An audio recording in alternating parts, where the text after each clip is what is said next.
Buonasera e bentrovati al nostro ormai consueto appuntamento del venerdì con l'iniziativa dei venerdì del terzo settore. Come di consueto vi porto i saluti del Dipartimento di Diritto Privato dell'Università di Padova e della Fondazione Cariparo, enti promotori di questa nostra iniziativa. Questa sera affronteremo un tema diciamo che completa ulteriormente il nostro percorso di formazione dedicato al terzo settore, che è quello del rapporto tra gli enti del terzo settore e dei soggetti che si collocano in un certo senso al di fuori, almeno in senso tecnico, del concetto di enti del terzo settore, cioè le banche etiche, ma sono appunto, come ci dirà il nostro relatore, un importantissimo interlocutore per gli enti del terzo settore. Quindi il tema di questa sera appunto è enti del terzo settore, banche etiche, profili di convergenza e di differenza. Abbiamo la fortuna di avere appunto come relatore di questa sera affrontare questo tema il professor Matteo De Poli, ordinario di diritto dell'economia e docente di Banking Law nell'Ateneo di Padova, che ringrazio a nome dell'intero comitato scientifico della nostra iniziativa e al quale non voglio rubare ulteriormente tempo come è nostra consuetudine, e perciò gli passo la parola ringraziandolo appunto nuovamente per la sua presenza. Buonasera professore, benvenuto. Grazie, buonasera. Sono riuscito a condividere, vediamo un attimo. Sì, eccolo qua. Bene, buonasera, grazie molte per l'invito. È uno stimolo essere qui in questo consesso intelligentemente ideato e bene organizzato a affrontare questo argomento. È uno stimolo perché in realtà l'incrocio tra etica e finanza dovrebbe essere molto più di quanto è oggi effettivamente, quanto lo è la spinta della regolamentazione del mondo finanziario. Abbiamo sicuramente esempi fulgidi, ed è questo che sostanzialmente di cui parlerò, di connubio intelligente tra finanza e etica. Abbiamo dissonanze clamorose, credo che ne siate a conoscenza tutti, che giustificano, come posso dire, dal punto di vista culturale una sorta di ingiustificata diffidenza verso la finanza. Perché dico ingiustificata? Sotto un certo aspetto ci sono ragioni per guardare con diffidenza la finanza, ma non ci sono ragioni per diffidare della funzione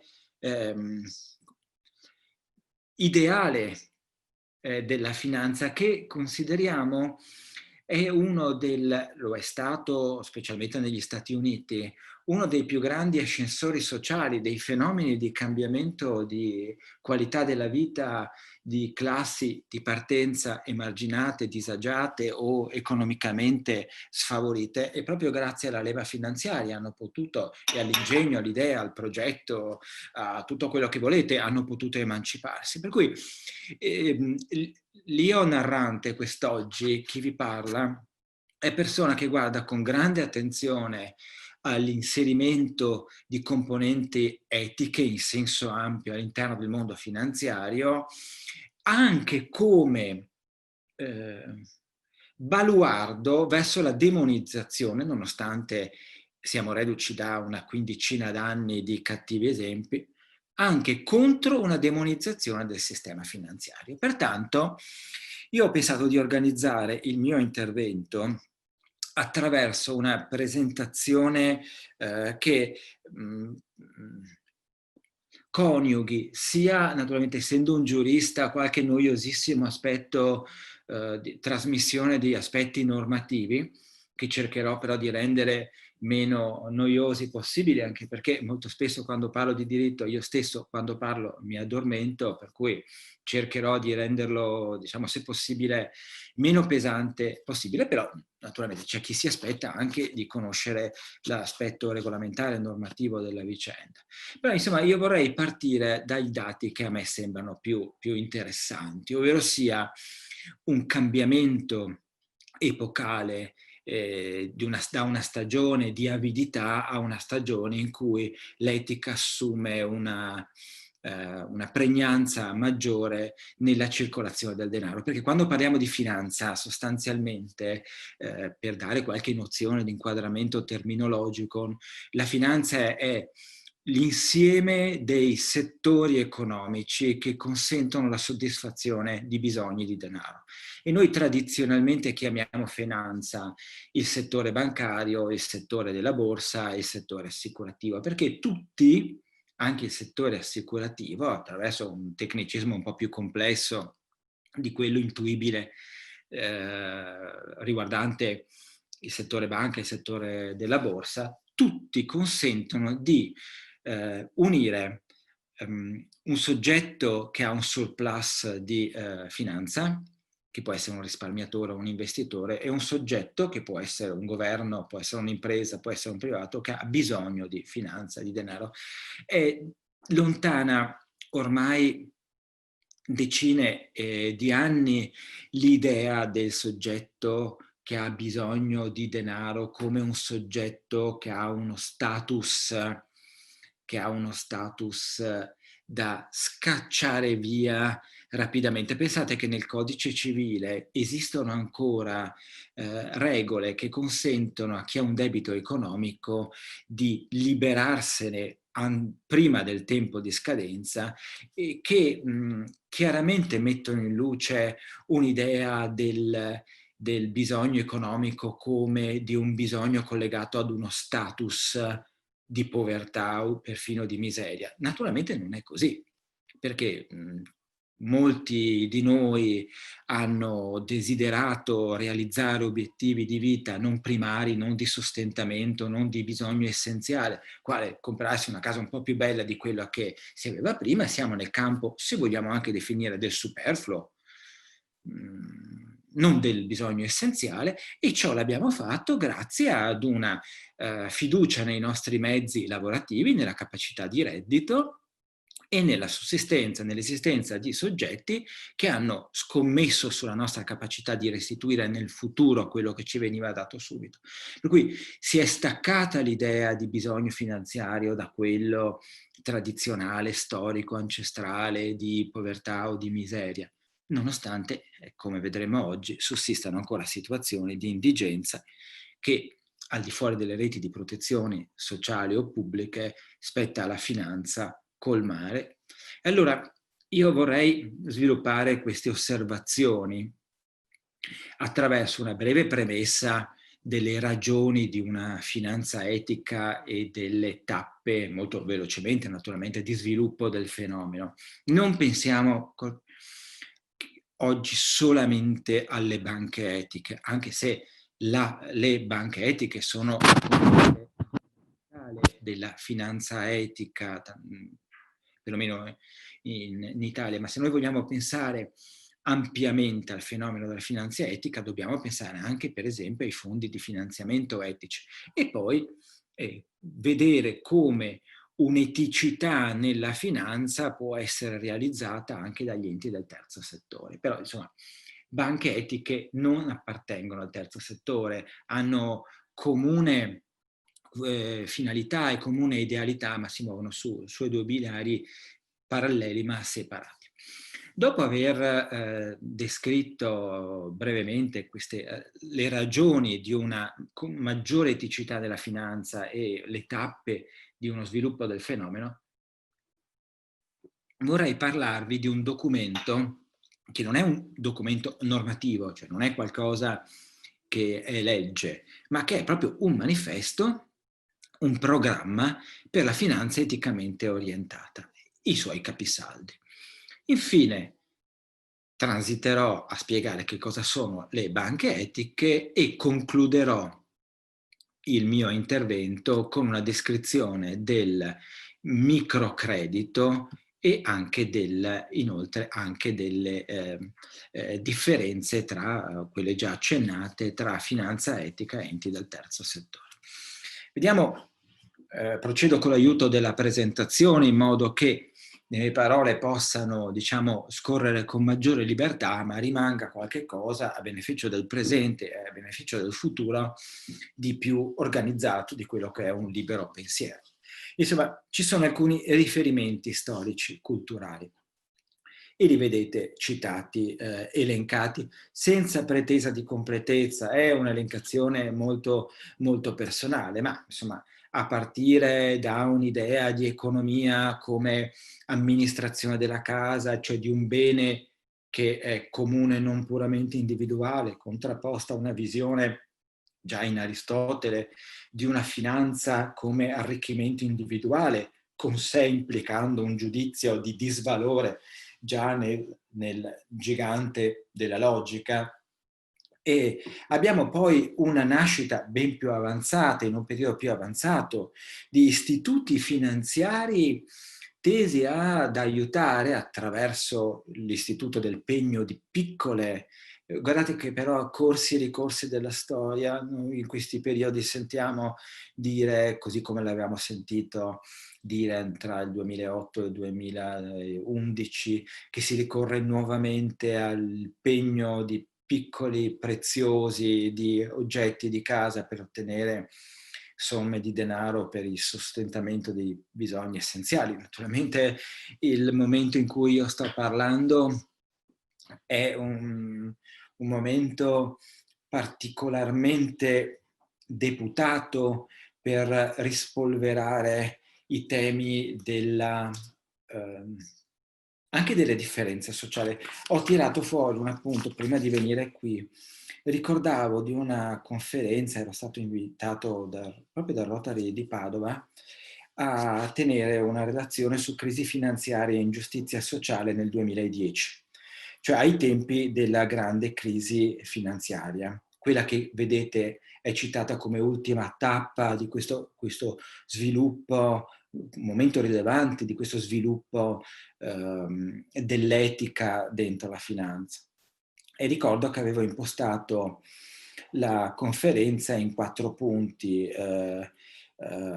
il ruolo della finanza nella crisi finanziaria, gli effetti politici, gli effetti sociali, e tra questi, eravamo in piena crisi della Grecia, segnavo il disagio sociale, l'aumento dei poveri, la scomparsa del ceto medio, la chiusura dell'azienda. Guardate, a distanza di 10 anni siamo ritornati lì, però con una differenza. Con una differenza, non è di questo che voglio parlare, ma insomma il piacere di una conferenza non strettamente accademica e anche di lasciarsi contaminare dalle suggestioni, insomma, non avendo, diciamo, un impegno didattico programmato, ma dire che con una sorta di dispiacere oggi nel 2020 ricorrono certe riflessioni che ricorrevano nel 2008, 2009, 2010, dove io che studiavo la finanza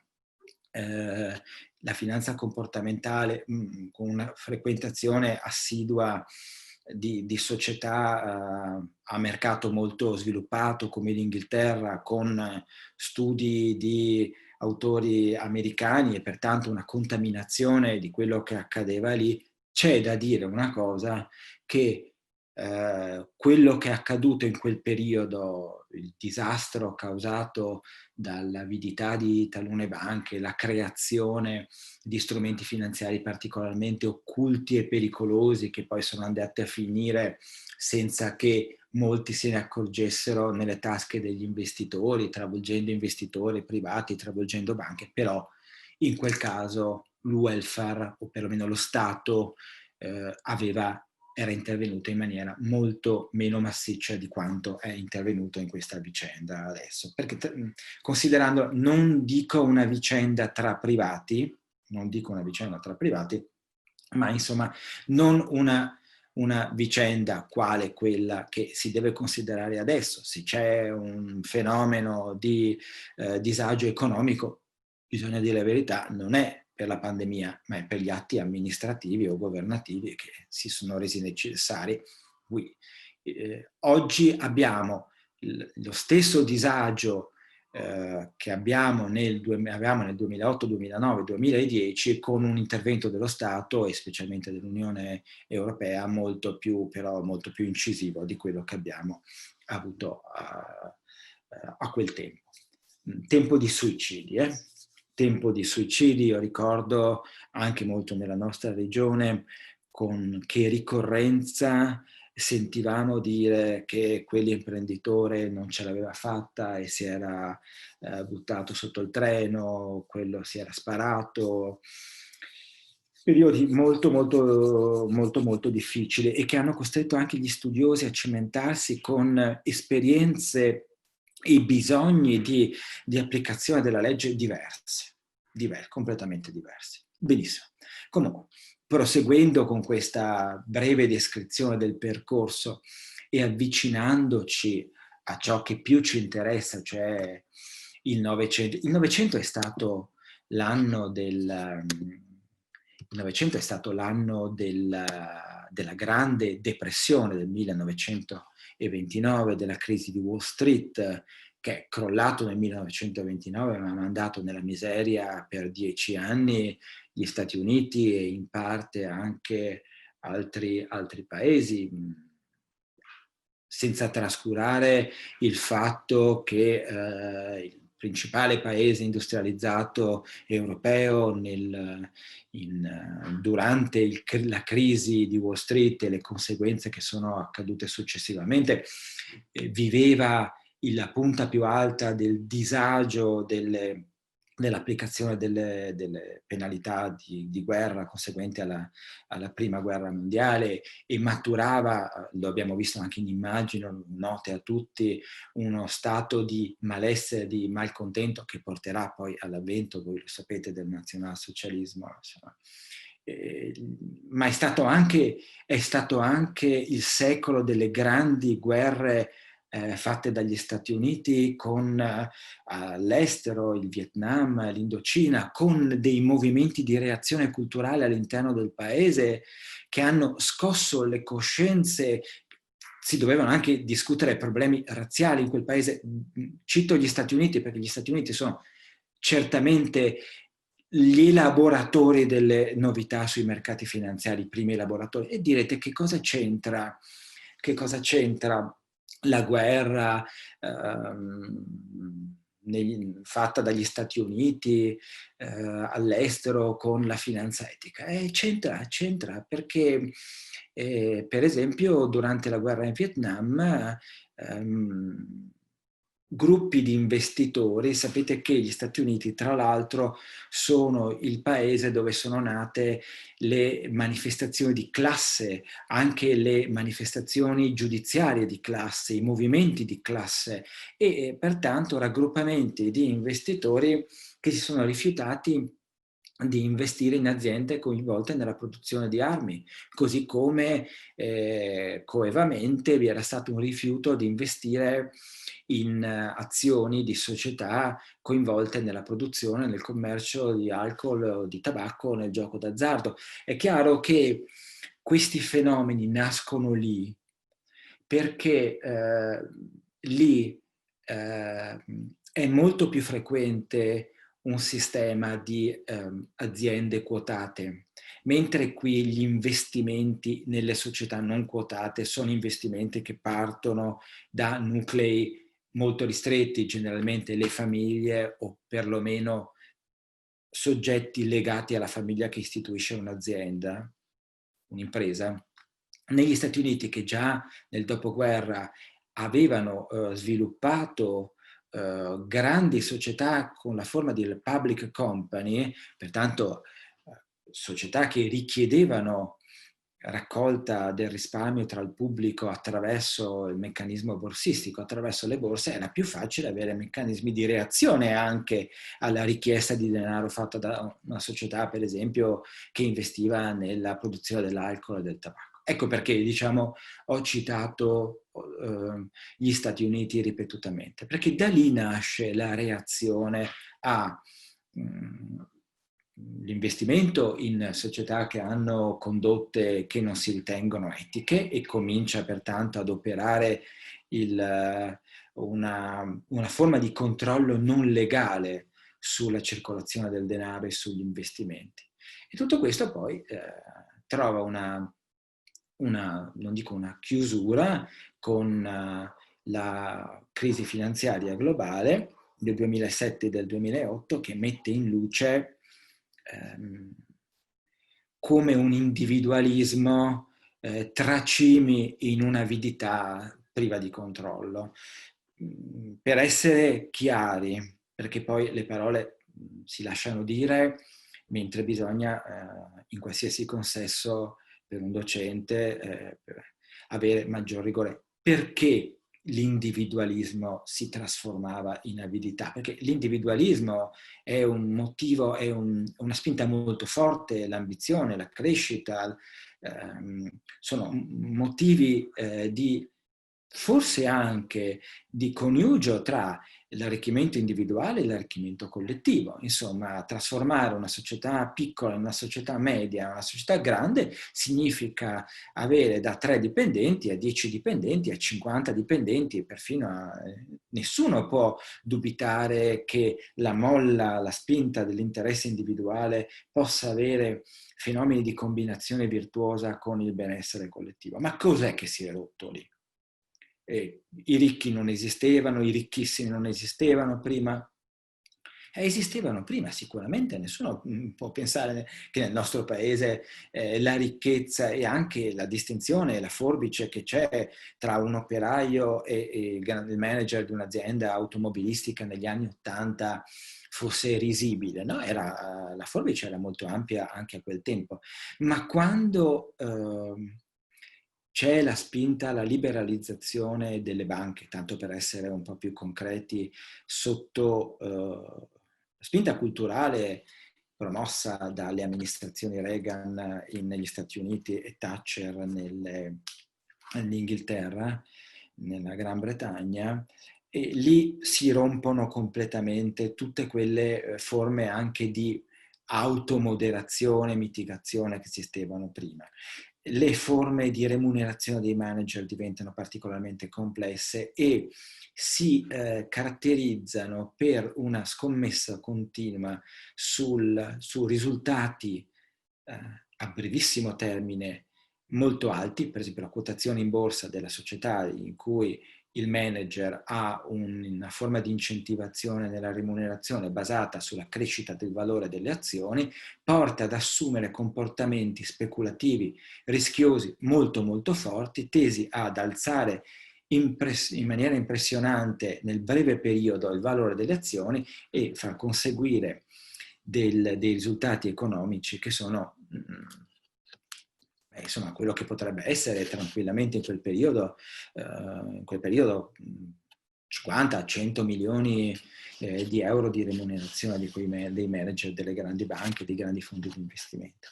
Perché non si coniuga al benessere sociale questa forma di incentivazione ad assumere rischi da cui derivano, laddove i rischi producano risultati, benefici personali enormi? Perché purtroppo questi meccanismi di remunerazione erano collegati ai risultati a breve termine, non erano collegati a un consolidamento dei risultati, erano un mordi e fuggi. Stai attento a quando il titolo assume il titolo dell'azienda su cui tu sei il top manager, la vetta più alta, la quotazione in borsa, a quel punto tu puoi vendere le azioni che ti sono state date come bonus e non importa che dopo quel risultato sia stato condizionato da diciamo leve o momenti episodici che nel medio periodo, 2 anni, 3 anni, poi non si ripetono portando un crollo a un crollo del valore azionario e pertanto della ricchezza della società. In quel periodo non importava, tutto questo non era richiesto. Adesso nessun manager potrebbe in Italia o in Europa fare questo giochetto basato su quello che si chiama il short termism, il breve termine, perché se tu sei così bravo come manager, hai diritto sicuramente ad avere una buona paga e degli ottimi premi sui risultati che consegui. Ma i risultati che consegui io li voglio vedere in un periodo di tempo medio-lungo. Solo così posso capire che tu hai creato, essere certo che hai creato valore per l'azienda e non puramente un gioco speculativo nel breve termine, come fosse una giocata, un gioco d'azzardo. No, e adesso bisogna consolidarli nel medio periodo i risultati, e tutto questo ha comportato mitigazione, moderazione, tetti ai bonus, che invece la cui mancanza prima aveva portato un'avidità che aveva spinto anche queste teste elevatissime a creare strumenti finanziari. Adesso noi siamo abituati a una visione basica dello strumento finanziario, l'azione o l'obbligazione, ma strumenti li chiamano perfino esotici da quanto complessi erano, che combinavano rischi giganteschi e potenzialità di guadagno gigantesco. Tutto questo adesso non è più consentito, ma è chiaro che con quello che abbiamo visto accadere con la crisi finanziaria globale perché è partita negli Stati Uniti, paradossalmente è partita con, bisogna anche, la realtà ha sempre, come le medaglie, due facce. E qui devo dire che la crisi finanziaria globale, arrivata in Europa, arrivata in Italia, ha colpito tutto il mondo, è partita dall'esasperata utilizzazione di una tecnica che in sé per sé, la tecnica di finanziare soggetti ad un livello di merito creditizio basso, poteva avere anche una finalità ideale. Spendo due parole su questo punto perché è molto importante. Gli Stati Uniti sono il paese dove, per parola dei capi di Stato dagli anni 50 in poi, ciascuno doveva coronare il sogno di avere un'abitazione.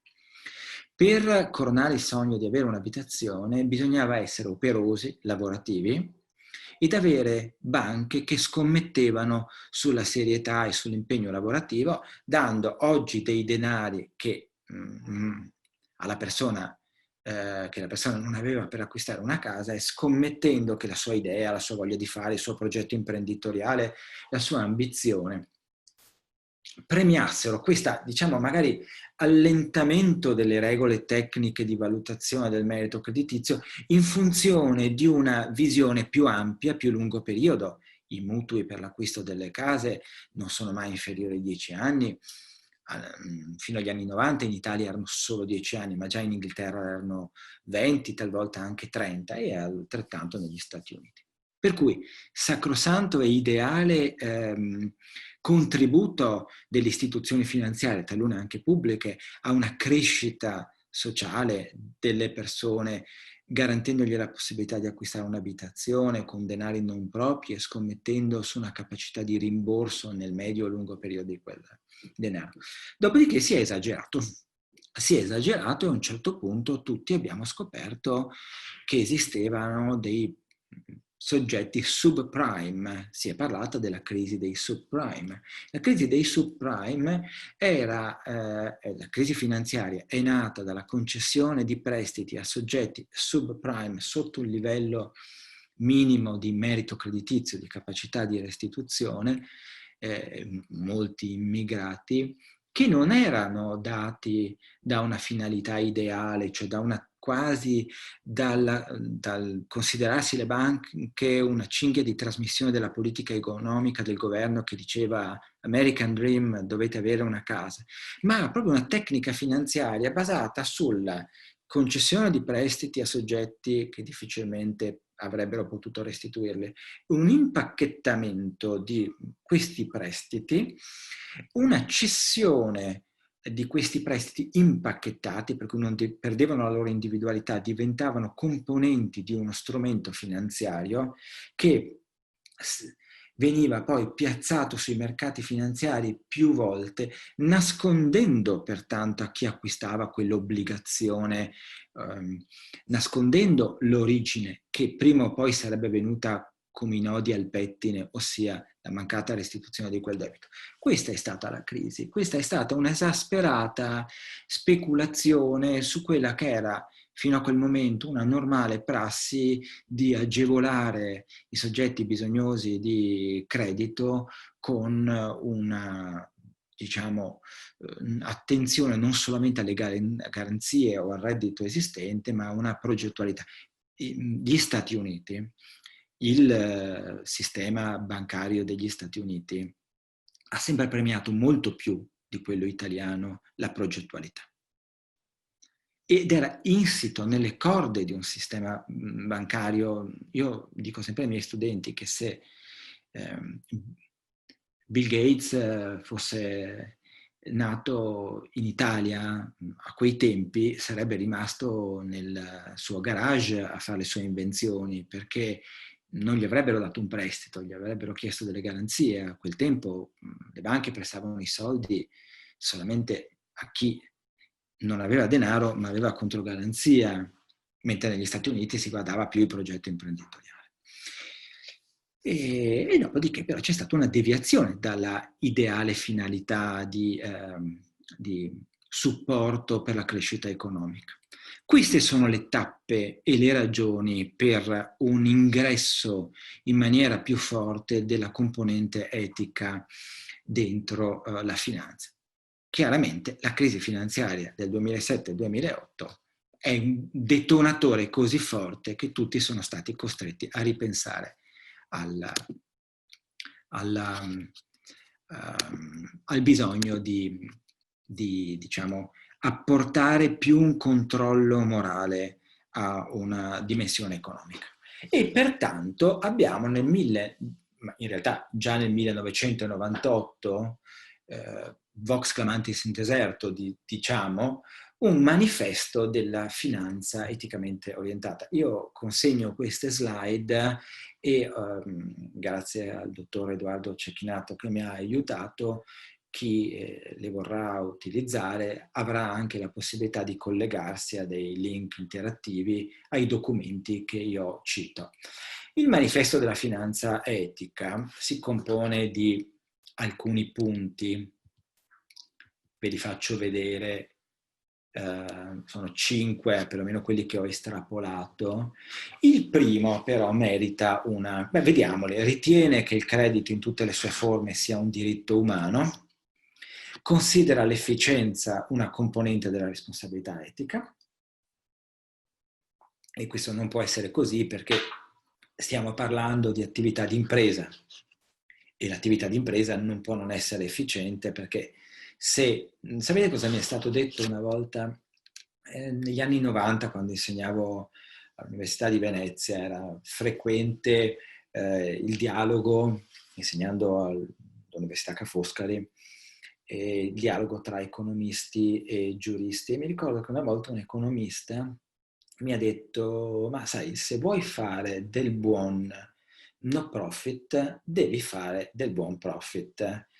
Ed è vero, perché se non si è efficienti, prima o poi l'attività si è costretti a chiuderla, perché insomma non raggiungendo il pareggio non può proseguire. E pertanto ci vuole assolutamente. Erano consapevoli i redattori del manifesto della finanza eticamente orientata che occorre importare efficienza nella gestione, lo vedremo poi ad esempio delle banche etiche, nella gestione, se si vuole poi utilizzare i ritorni creati per finalità eticamente orientate. Non ritiene legittimo l'arricchimento basato sul solo possesso e scambio di denaro. Diciamo, io considero questo titolo un po' ideologico, perdoniamoglielo, poi andremo a vedere il suo contenuto è un po' più chiaro, è trasparente e prevede la partecipazione alle scelte importanti dell'impresa non solo da parte dei soci ma anche dei risparmiatori. Ecco, questi sono i pilastri del manifesto della finanza eticamente orientata. Il primo merita una attenzione particolare o maggiore rispetto agli altri. Ritiene che il credito in tutte le sue forme sia un diritto umano. E il sottotesto è: non discrimina tra i destinatari degli impieghi sulla base del sesso, dell'etnia o della religione e neanche sulla base del patrimonio, curando perciò i diritti dei poveri e degli emarginati. Finanzia quindi attività di promozione umana, sociale e ambientale, valutando i progetti col duplice criterio della vitalità economica o del valore economico, come vogliamo chiamarlo, e dell'utilità sociale. Le garanzie sui crediti sono un'altra forma con cui i partner si assumono la responsabilità dei progetti finanziati. La finanza etica valuta, altrettanto valide al pari delle garanzie di tipo patrimoniale, quelle forme di garanzia personale, di categoria e di comunità che consentono l'accesso al credito anche alle fasce più deboli della popolazione. Bene, ora un giurista si deve attaccare alle parole, perché le parole sono pietre, e pertanto deve correggere lievemente, dando una spiegazione, l'affermazione che il credito sia un diritto umano. Allora, dire che il credito è un diritto significa dire che si ha la facoltà o il potere di avere credito da qualcuno. Questo così non è. Questo così non è perché comunque sia anche un istituto finanziario eticamente orientato non può prescindere per larga parte della sua attività creditizia dalla considerazione di taluni presupposti di base che possono esserci in parte interpretati in maniera elastica, possono non esserci. Se non ci sono e c'è un bisogno economico, non è il credito che implica un obbligo di restituzione e che si muove in una dinamica di efficienza, di attività di impresa, di esigenza di rendicontare le scelte che vengono fatte. Una banca anche fortemente etica dà dei denari con dei soldi che gli sono stati dati dai risparmiatori e che deve restituire ai risparmiatori, per cui non può non prestare attenzione all'attività creditizia che fa. Però prendiamo il buono di questa affermazione, che del resto non è inserita in un testo giuridico ma in un manifesto. Il buono di questa affermazione è che taluni l'affermazione della personalità di un soggetto, o anche, io dico a livello più basale, l'aspettativa di un tenore di vita sufficiente a garantire la salute, il benessere proprio della sua famiglia, presuppone fortemente un credito. Quando parliamo di credito, noi non parliamo di beneficenza, noi non parliamo di forme di welfare o di sostentamento sociale, quello è il compito dello Stato farlo, sussidi, assegni di povertà o quello che adesso più recentemente è stato istituito.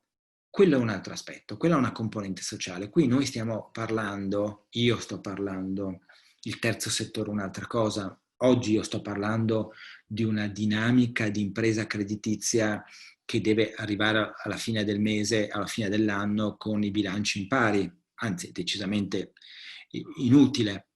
Noi possiamo trovare una via di compromesso tra una manifestazione di principio che ci dice sì, c'è lo Stato, c'è la dimensione statale, pubblica, ma ci deve essere anche una maggiore attenzione degli istituti creditizi ai soggetti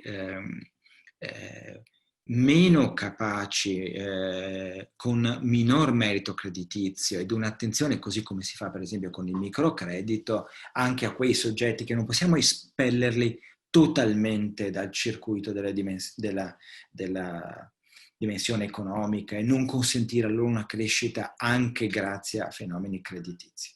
Questo io interpreto in senso costruttivo l'affermazione che il credito è un diritto umano, perché comprendo e accetto e riconosco che è, come scrivo, propedeutico al perseguimento di taluni principi, taluni diritti che sì sono diritti umani.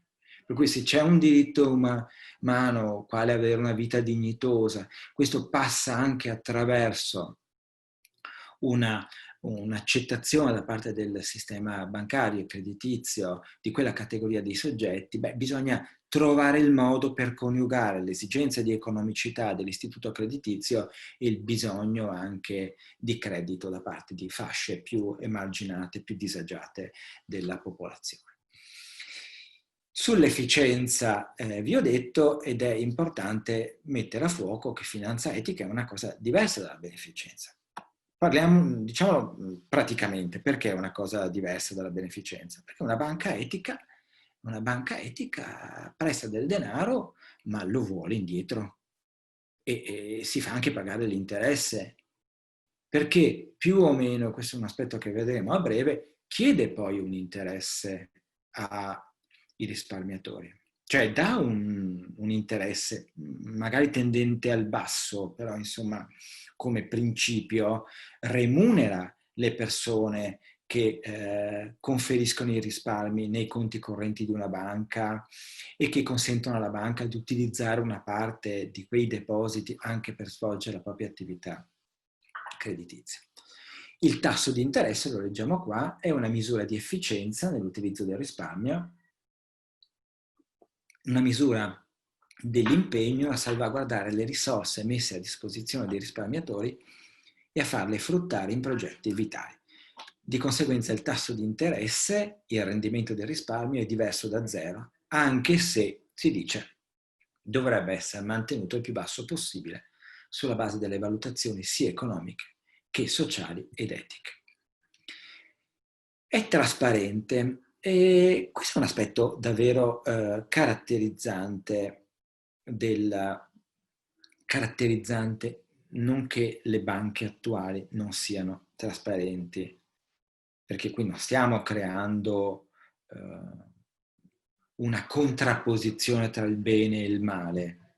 Dopo il 2008-2010, tutti i legislatori nazionali, sovranazionali, europei, statunitensi, asiatici, sono intervenuti ad apportare dentro l'attività bancaria, per dire, pretesa di maggiore correttezza, pretesa di mitigazione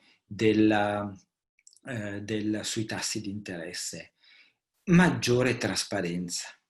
Però, diciamo, questo ha toccato tutto il sistema bancario. Io, devo dirlo, non rappresento alcuno, ma insomma sono uno studioso che ha dedicato 15 anni, 20 anni della propria vita al tema delle asimmetrie informative, alle leggi sulla trasparenza, il controllo dell'attività scorretta delle banche. Devo dire che a livello europeo e a livello italiano ormai la condotta delle banche è una condotta ispirata a correttezza e trasparenza. Naturalmente nei grandi numeri, nelle milioni di operazioni che vengono svolte e anche nella discreta pluralità di soggetti bancari che esistono, tutto è perfettibile, ci sono state condotte sicuramente non all'insegna della correttezza e della trasparenza, perfino dell'illegalità, ma operano i tribunali che non sono di certo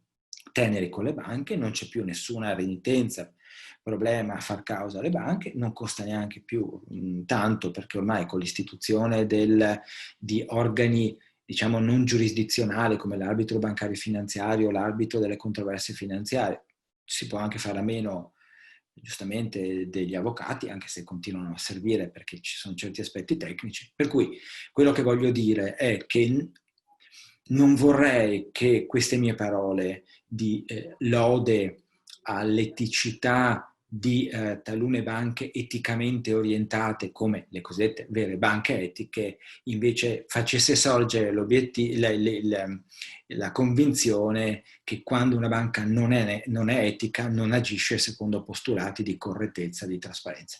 Quelli delle banche etiche sono molto più sviluppati. Sono sviluppati perché in più, oltre alla normale trasparenza imposta per legge, hanno proprio l'anelito a rendere noti i processi di funzionamento è nel loro DNA, diciamo, rendicontare in maniera più complessa come impiegano il denaro. Questo è molto, molto importante, perché non è che si può dire dammi soldi a me che non investirò in, che ne so, cioè, in aziende che producono tabacco e dopodiché produrre tabacco. Questo è certo. Cioè chi si propone come un soggetto che finalizza le proprie azioni in maniera particolare, per forza di cose deve accettare di essere una casa di vetro. E così come deve essere trasparente, e il punto 4 e il punto 5 si combinano, sono un pandan uno dell'altro, deve prevedere la partecipazione alle scelte importanti dell'impresa non solo da parte dei soci, ma anche dei risparmiatori. Su questo punto consentitemi di fare una divagazione culturale, giuridico-economica, a questo una divagazione, ma che poi in realtà è un chiarimento riguardo alla contrapposizione tra partecipazione delle scelte importanti fatte dai soci e partecipazione dei risparmiatori. A beneficio delle persone che non frequentano continuamente scritti di corporate governance o di meccanismi di organizzazione delle grandi imprese, shareholder sono i soci, gli azionisti, cioè i portatori di una partecipazione economica nelle imprese. Chi mette dei soldini comprando un'azione oppure partecipando indirettamente attraverso un fondo comune di investimento rientra più o meno, bisognerebbe considerare solamente gli azionisti, ma adesso consentitemi, nella categoria dei shareholders, degli azionisti, che hanno dei diritti anche nelle società quotate in borsa. Votano, nominano, contribuiscono a nominare con il peso che hanno, generalmente abbastanza irrilevante, a nominare e a revocare gli amministratori, prendono delle decisioni, approvano il bilancio, partecipano all'assemblea e sono per forza di cose, hanno investito in quel progetto, sono i titolari della voice. Quando noi chiamiamo voice, potere di voice, vuol dire sedersi, partecipare a un'assemblea e dire esprimere la propria opinione rispetto a una proposta, sì o no, generalmente. Ogni tanto vediamo anche scene piacevoli di personaggi famosi che si presentano all'assemblea della Telecom e fanno un discorso impegnato contro l'attuale management. Questa è la voice. Non hanno voice invece altri soggetti. Per esempio, un risparmiatore non partecipa all'assemblea della banca nel quale ha versato i denari. Perché? Non ha partecipato alle sorti dell'impresa bancaria mettendo a rischio una parte del proprio risparmio, ma ha prestato dei denari e li vuole indietro. Ecco, diciamo, mentre tradizionalmente si ascoltano solo i soci azionisti, l'idea degli istituti finanziari eticamente orientati è di, con forme diverse, naturalmente non si potrà farli sedere in assemblea tutti quanti, ma insomma essere promotori o promotrici di democrazia economica, e la democrazia economica passa attraverso il coinvolgimento, l'ascolto, magari non il voto, ma l'ascolto anche di categorie più ampie di quelle dei semplici soci. E questo risponde a un'idea dell'impresa non più come di un soggetto le cui decisioni sono semplicemente in mano a quelli che hanno messo i soldi, cioè gli azionisti o i soci, ma di un soggetto che vive in un territorio, di una comunità più ampia, che produce benessere collettivo, ma anche attrae valori dal territorio di riferimento e che pertanto deve diciamo, condividere le proprie scelte, ripeto, in un modo modulare naturalmente, non è che tutti si siedono in assemblea, anche con soggetti diversi da quelli tradizionali, diversi dai soci.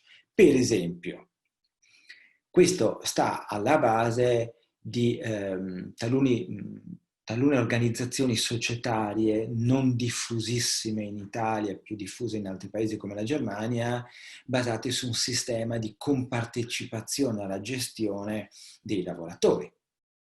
Insomma, i lavoratori, come gli utenti di un servizio, insomma, non possono essere lasciati totalmente al di fuori di taluni passaggi decisionali particolari, perché insomma, anche grazie a loro l'impresa va bene. E diciamo l'idea di fondo, adesso non voglio combinare le questioni della finanza etica con progressi diciamo della disciplina della corporate governance, ma l'idea è che queste strutture che fanno finanze eticamente orientate non si arroccano solamente all'interno del rapporto manager, amministratori e soci, ma hanno un respiro più ampio, hanno una visione più ampia.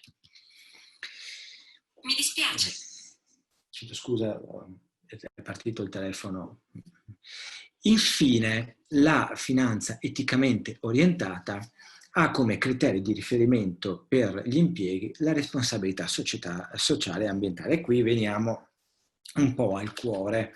Voi avete capito che una componente importante della finanza etica sono le banche etiche. Molto banalmente, le banche etiche sono banche come le altre, per quanto riguarda lo schema di base, cioè raccolgono del risparmio e concedono del credito, ma raccolgono del risparmio informando il pubblico che vuole arrivare ad esse che il denaro raccolto verrà utilizzato per degli impieghi, delle concessioni di credito caratterizzate da taluni aspetti, ovvero sia legati a attività che promuovono la persona, promuovono l'ambiente, promuovono la società di riferimento. Vediamo che cosa dice il manifesto. La finanza eticamente orientata individua i campi di impiego ed eventualmente alcuni campi preferenziali, introducendo nell'istruttoria economica, cioè nella valutazione valutazione preliminare alla decisione di prestare o non prestare soldi a colui che ce le ha richieste, criteri di riferimento basati sulla promozione dello sviluppo umano e sulla responsabilità sociale e ambientale. E questo è, diciamo, il profilo positivo.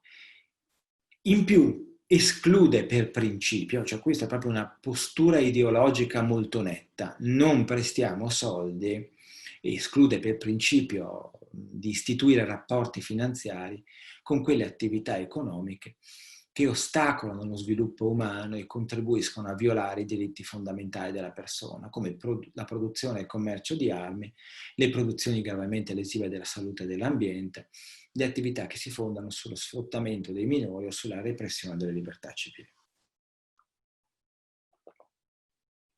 Vi guiderei ad una comprensione della novità, distinguendo un po' le richieste di denaro per attività che servano a reprimere le libertà civili. Qui siamo nel campo dell'illegalità. Diciamo, nessuna banca presta denaro a chi reprime le libertà civili, o perlomeno se lo vuole prestare, lo deve prestare attraverso, in Italia, strutture straniere che insomma tendano a deludere la legge. Siamo nel campo dell'illegalità. Siamo probabilmente anche nel campo della illegalità completa, l'attività che si fonda sullo sfruttamento dei minori, insomma, per quanto possano esserci attività che occultamente si fondano sullo sfruttamento dei minori, ma questo allora vale anche per una banca etica. Qui stiamo parlando di progetti che esplicitamente sono rivolti alla produzione e il commercio di armi, le produzioni gravemente lesive della salute e dell'ambiente. Ecco, quando un soggetto si presenta per chiedere dei denari per quel tipo di attività, talune banche, se l'attività è legale, finanziano quelle attività. E naturalmente la produzione di armi, perché qui poi non tutti saranno d'accordo rispetto a questa diciamo, questa manifestazione di totale esclusione della volontà di istituire rapporti finanziari con questi soggetti, ma la produzione e il commercio di armi è una produzione legittima, e se è legittima ha bisogno anch'essa del credito. Ce ne sono altre che un'attività che si basi platealmente sullo sfruttamento dei minori è un'attività illegittima ovunque. Ma la caratterizzazione della finanza etica è la discriminazione che fa verso attività lecite, legittime. Una banca etica non le finanzia, ha una scelta di promozione di una crescita sociale, ha un approccio, diciamo, non legalistico, ideologico, per cui può, diciamo, soddisfare più, non soddisfare qualcun altro, ma questa è la scelta. Una grande discriminazione all'interno del comparto delle attività astrattamente finanziabili. E questo è molto importante, è molto molto importante, è una presa di posizione molto molto forte. Perché una presa di posizione forte?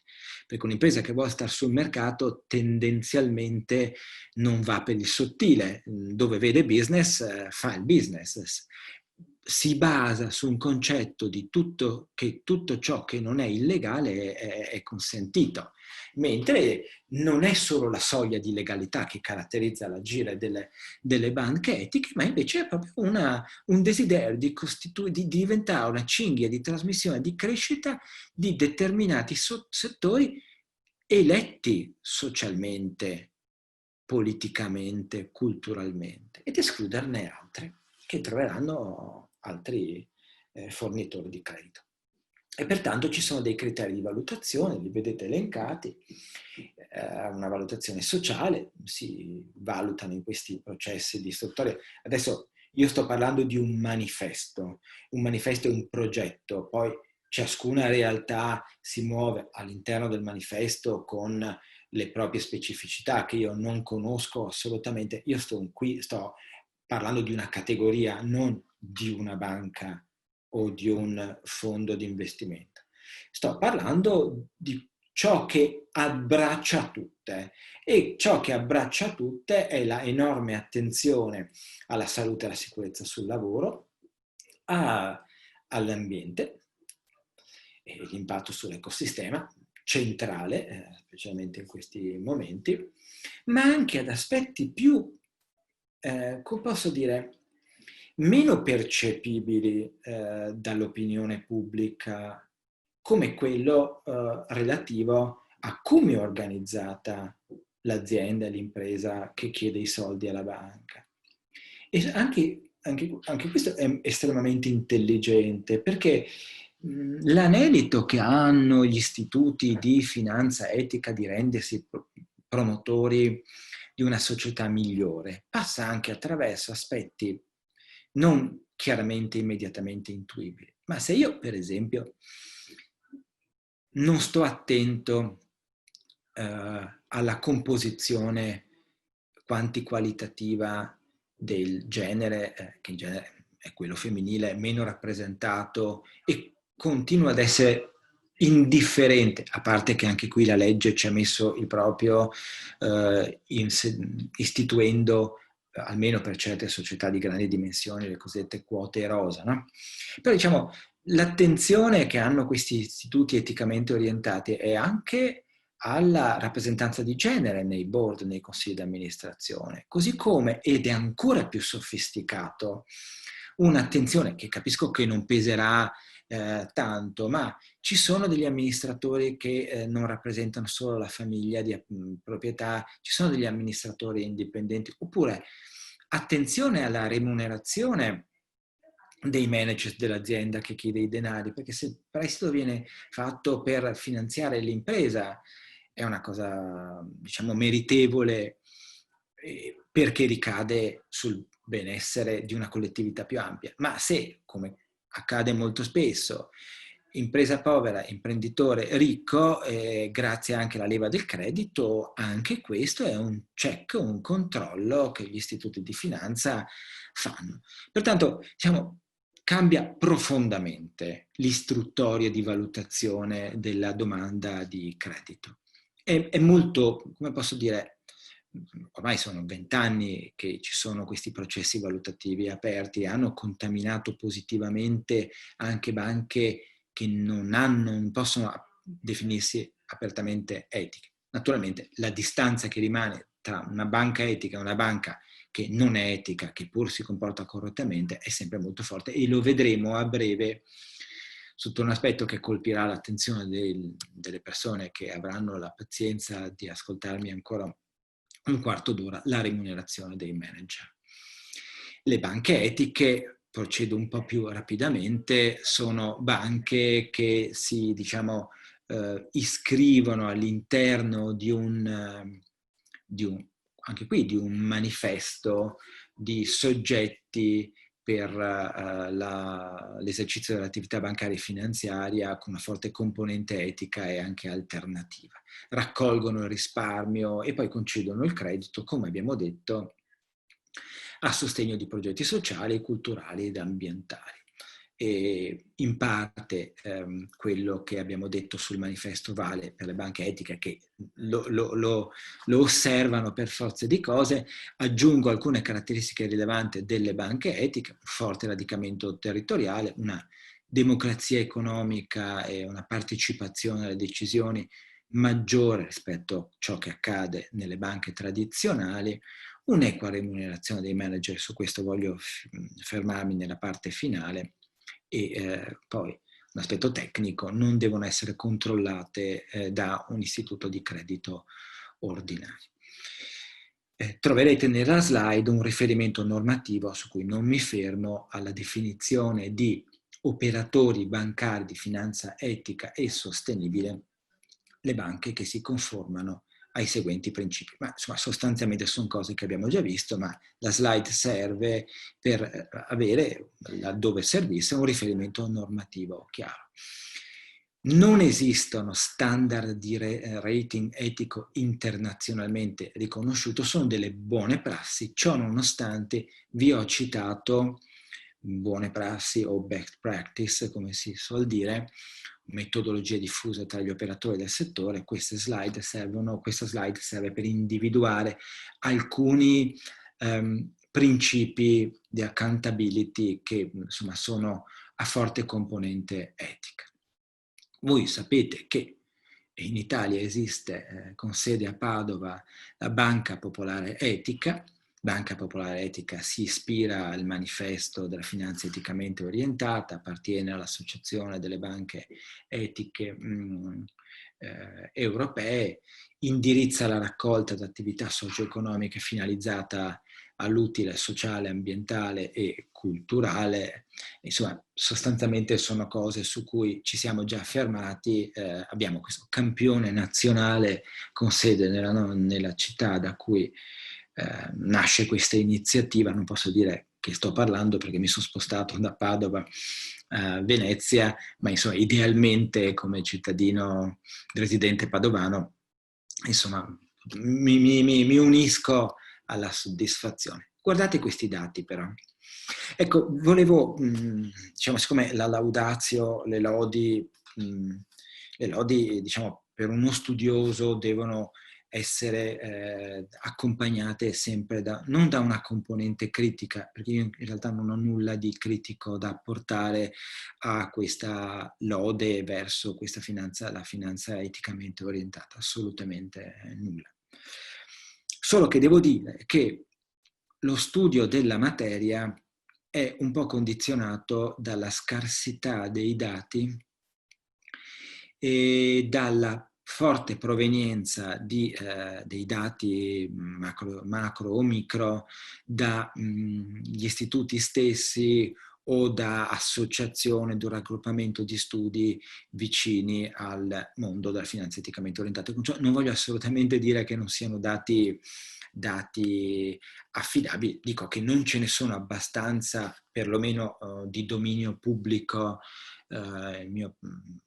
Quello che uno studioso può fare per organizzare una lezione, è chiaro che se io dovessi fare un paper e dedicarci un anno di tempo, probabilmente ne troverei di più.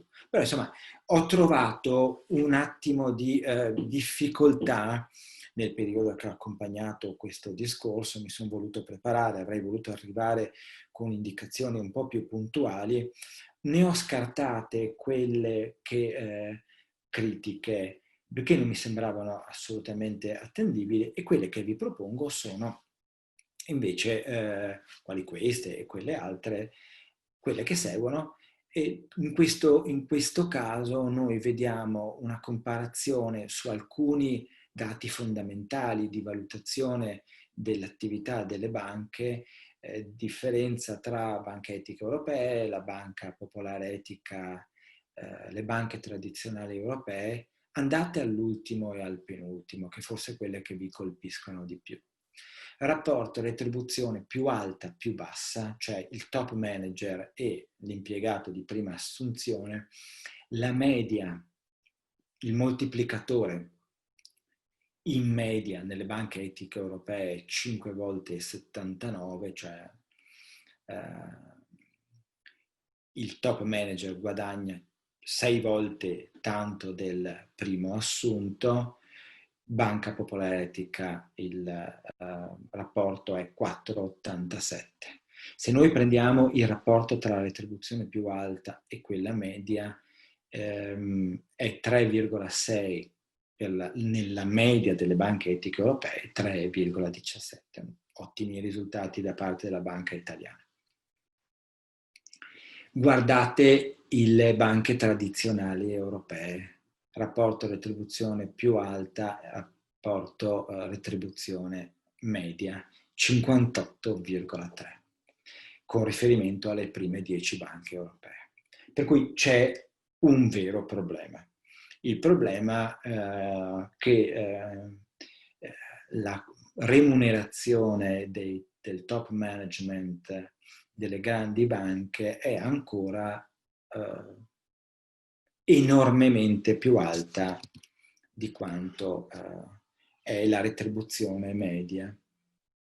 Siamo nel campo della libertà delle scelte, perché la retribuzione dei manager è decisa dalle assemblee e sono i soci che riducono la loro porzione di utile per remunerare i manager. Ci sono argomenti assolutamente solidissimi per premiare la competenza con una remunerazione. Ci sono leggi che disciplinano la remunerazione bancaria, distinguendo parte fissa e parte variabile con delle strutture particolarmente complesse ma monitorate dal legislatore. Fatto sta che abbiamo ancora una forbice gigantesca nelle banche europee, per almeno nelle 10 principali banche europee, gigantesca rispetto alla remunerazione dei manager, del top management delle banche a carattere etico, che dovranno anche essi essere bravi, ma probabilmente si accontenteranno di remunerazioni più eque. Andiamo in direzione della conclusione. La banca etica non è un ente del terzo settore. Noi possiamo dire che ci sono analoghi obiettivi, ma non possiamo dire che una banca etica sia un ente del terzo settore. E in questa slide comparo, troverete, se possa essere di interesse, la ragione per cui insomma, dobbiamo considerare sempre, per quanto noi parliamo in entrambi i casi di promozione sociale, di interesse pubblico, la stessa primato dei bisogni della collettività su quello dell'individualità, però insomma comunque sono anche dal punto di vista giuridico-legale due soggetti diversi. Le banche, infine concludo, le banche etiche si caratterizzano, comunque hanno come componente estremamente importante la nuova figura del microcredito, che è un particolare tipo di finanziamento che si presenta per talune caratteristiche, perché deve servire a sviluppare o avviare l'esercizio di lavoro autonomo di microimpresa o l'inserimento nel mondo del lavoro, perché solo taluni possono essere destinatari del microcredito. Naturalmente una società quotata in borsa non va a domandare una concessione di un microcredito, ma comunque quando anche lo domandasse non potrebbe essergli concesso perché sono escluse, come vedete, tra i destinatari. È micro, magari non è proprio micro, perché comunque non può superare i 25.000 euro, ma può arrivare ai 25.000 euro che perfino sono aumentabili, elevabili a 35.000 euro. Molto importante, non deve essere assistito da garanzie reali, perché la garanzia reale produce lo spossessamento, e lo spossessamento di un soggetto che ha poco è lo spossessamento quasi del tutto. I drammi che noi vediamo, seppur è assolutamente da capire che le società bancarie devono recuperare i denari prestati. Quando assistiamo all'aggressione, adesso c'è una normativa che rende più complesso il pignoramento, l'espropriazione della prima casa, però per anni abbiamo visto drammi nelle esecuzioni. Questo diciamo il microcredito non lo consente, perché non sono consentite garanzie reali come il pegno e l'ipoteca. Queste sono le caratteristiche del microcredito, che si basa poi anche sull'anelito di creare un clima di collaborazione tra il finanziatore e il finanziato. Questa è una bellissima cosa, cioè si vuole che la relazione non sia nuda e astratta e limitata, do soldi e chiedo soldi indietro, ma chi presta del denaro si impegna a dare qualcosa di più del denaro. E sono stati eletti alcuni servizi che la banca, oppure un terzo soggetto a cui la banca si rivolge. Guardate per esempio un supporto alla definizione, alla strategia di sviluppo del progetto finanziato, un supporto per la soluzione di problemi legali. Si vuole creare una relazione di collaborazione. È molto bella questa condizione che è stata posta ai soggetti che concedono microcredito, che saranno banche, ma possono non essere solamente banche, perché possono anche essere gli enti di terzo settore che esercitano questa forma di microcredito a determinate condizioni, a tassi adeguati a consentire il mero recupero della spesa sostenuta, e purché questi soggetti rispettino i requisiti previsti da un decreto del Ministero dell'Economia e della Finanza. In particolare, insomma, questi soggetti siano costituiti come associazioni, fondazioni, e lo statuto preveda l'esercizio dell'attività di microcredito a titolo esclusivo. Questa carrellata veloce su questo affascinante settore che ci impone la sfida di coniugare l'esigenza di economicità della gestione e l'attenzione non solamente al profitto è finita, come tutte le carrellate incompleta e forse imprecisa e vaga per definizione, ma ciò che rappresenta un po' la mia sintesi, il mio desiderio di dare un quadro generico ma più ampio possibile su questo affascinante settore. Vi ringrazio molto. Grazie a lei, professore, davvero per questo quadro amplissimo che ci ha condotto un po' sia nel rapporto, a illustrarci il rapporto tra etica e finanza, che è un tema sempre di grandissimo interesse, e poi appunto nella seconda parte un quadro più specifico con riferimento agli enti del terzo settore. Ci sono in realtà due domande che le pongo dal pubblico. Una riguarda un po', prende spunto dal suo riferimento all'esperienza bancaria degli istituti bancari statunitensi, che soprattutto in un determinato periodo storico hanno molto premiato la progettualità privata, faceva l'esempio appunto delle grandi innovazioni introdotte in ambito informatico che hanno avuto appunto la possibilità di contare sul volano rappresentato dal sostegno al credito. In questo senso ci chiedono dal nostro pubblico se secondo lei attualmente un giudizio, ecco questa è la domanda, un giudizio se secondo lei attualmente il sistema creditizio italiano è in grado di sostenere la progettualità degli enti del terzo settore, cioè se ci sono anche normativamente gli strumenti per un sostegno all'attività degli enti del terzo settore, proprio perché molti rilevano come le energie, la progettualità ci sia, ma ci sia la difficoltà a accedere a un sostegno creditizio. In questo senso appunto un giudizio sul presente, quindi sull'attuale momento storico. Invece la seconda domanda riguarda un po' se poteva ritornare sul tema del rapporto tra il microcredito e quello che lei appunto ha qualificato come diritto umano al credito. Sì, allora, parto da quest'ultima perché sull'altra mi devo fermare un attimo di più.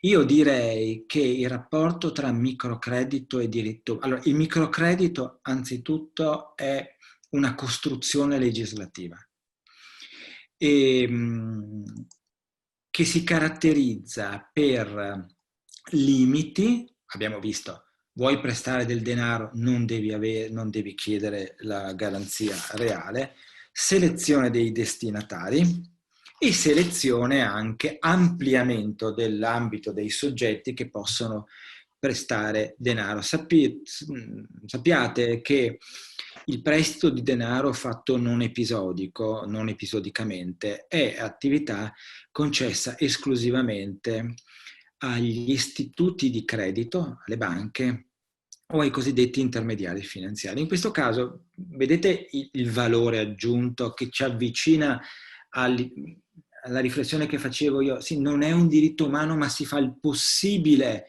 per semplificarne e agevolarne l'esercizio. Quello che io caratterizzo, che vedo come elemento caratterizzante di questo credito micro, è che può essere concesso su base non episodica anche da soggetti diversi dalle banche. Allora, continua a non essere tecnicamente un diritto, perché io non ho la pretesa di andare ad una banca e dire che mi dà i soldi indipendentemente da una valutazione, rimane sempre una costruzione fiduciaria. Non potrò difficilmente condannare una banca perché non mi ha concesso il credito, ma queste continue agevolazioni che vengono fatte per categorie, per garanzie che non devono essere date, indubbiamente ci riportano un'idea che poi è un'idea che non si basa semplicemente su quello, ma pensate, da tempo si ragiona sul conto corrente come una componente della cittadinanza. Cioè far sì che tutti i cittadini abbiano, come la partita IVA, come il codice fiscale, un conto corrente come, diciamo, elemento fondamentale di una dimensione economica digitale in cui non si può prescindere da un intermediario finanziario. Per cui direi la contaminazione verso questo allargamento a diritto della personalità del credito passa anche attraverso questa costruzione legislativa che si caratterizza per agevolare la possibilità che persone vengano aiutate economicamente per piccole somme di denaro senza impegnare i beni della propria vita fondamentali per ottenere quello che vediamo è un'aspettativa che il legislatore considera, se non tecnicamente un diritto, ma un'aspettativa rilevante. Poi per quanto riguarda se il sistema bancario è aperto a finanziare la progettualità, vorrei dire che non posso rispondere, ma che voglio rispondere. Ossia, non ho la competenza per rispondere per una categoria a cui non appartengo, però devo dire anche che sono un avvocato che ha fatto in 20 anni, ha assistito un numero molto alto di banche e non per quell'attività che per il resto è un'attività di recupero credito, ma io sono stato quasi sempre consulente delle banche, ai consigli di amministrazione, e pertanto conosco abbastanza bene il mondo, conosco benissimo il mondo del credito cooperativo, conosco benissimo il mondo del credito cooperativo veneto e triveneto, quello che rimane adesso, e io devo dire che ho sempre trovato delle persone estremamente aperte all'aiuto anche ben oltre ciò che il dato tecnico, algoritmico. Purtroppo sappiate che adesso le banche sono costrette nella valutazione delle domande di credito, hanno un decimo della libertà che avevano quando io ho cominciato a insegnare la materia bancaria negli anni 90, dove un direttore di banca poteva fare quello che voleva. Adesso con l'avvento un po' degli algoritmi, ma comunque ancora prima degli algoritmi di valutazione di tipo quantitativo, il rating creditizio, hanno le mani molto legate. Per cui mi viene da dire che il sistema, almeno bancario cooperativo, di tipo cooperativo veneto, è aperto ad aiutare. Però io credo che ci sia molto da fare anche per irrobustire la progettualità. Il progetto non è un'idea, il progetto non è una somma di buone intenzioni e nemmeno se è caratterizzato da propositi ideali, altruistici, sociali.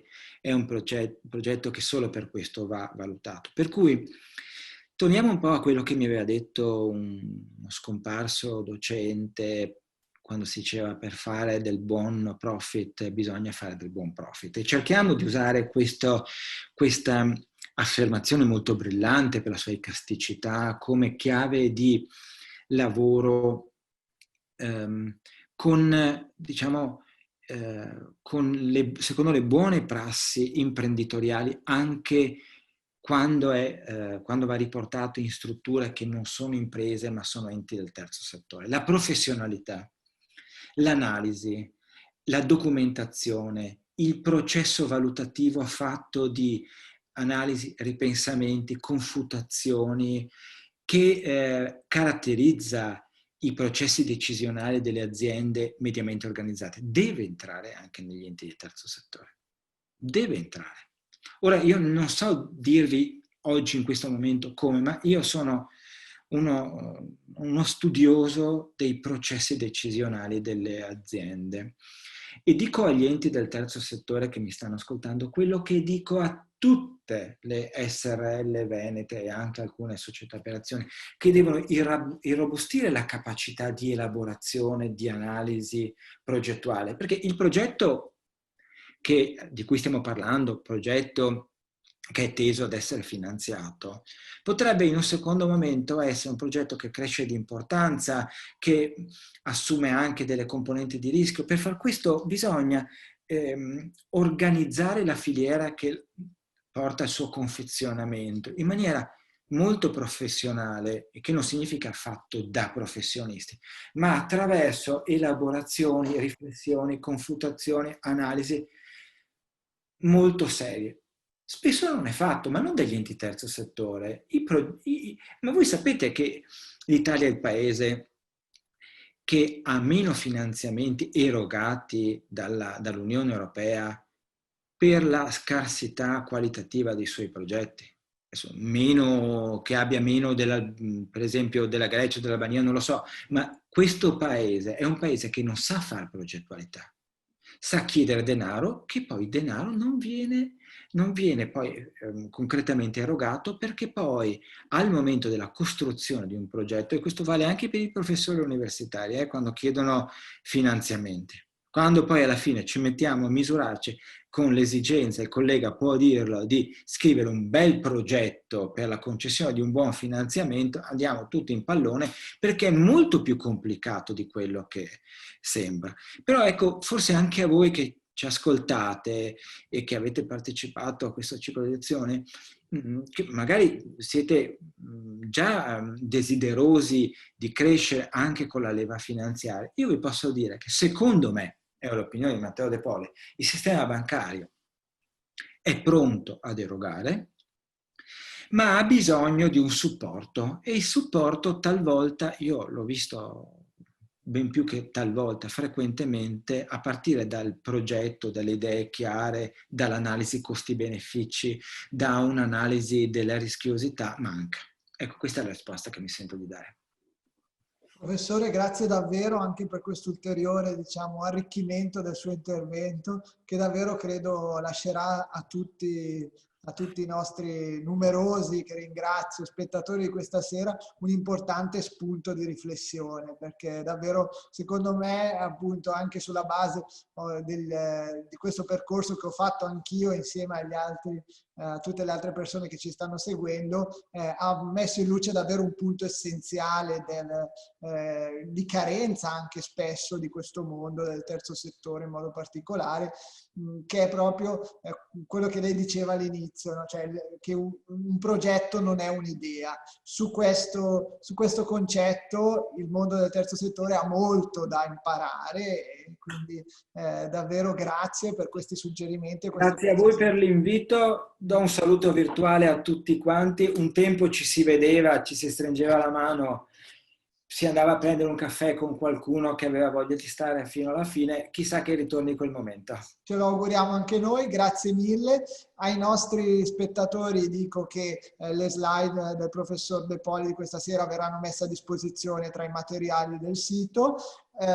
Come avrete saputo, sono stati caricati sul canale YouTube della Fondazione Cassa di Risparmio di Padova e Rovigo i video dei precedenti incontri e prossimamente anche dell'incontro di questa sera. Vi ringrazio e vi do appuntamento al prossimo venerdì. Ringrazio anche il professore nuovamente. Grazie a te. E grazie Ciao alla a tutti. partecipazione. Ciao, ciao. Arrivederci.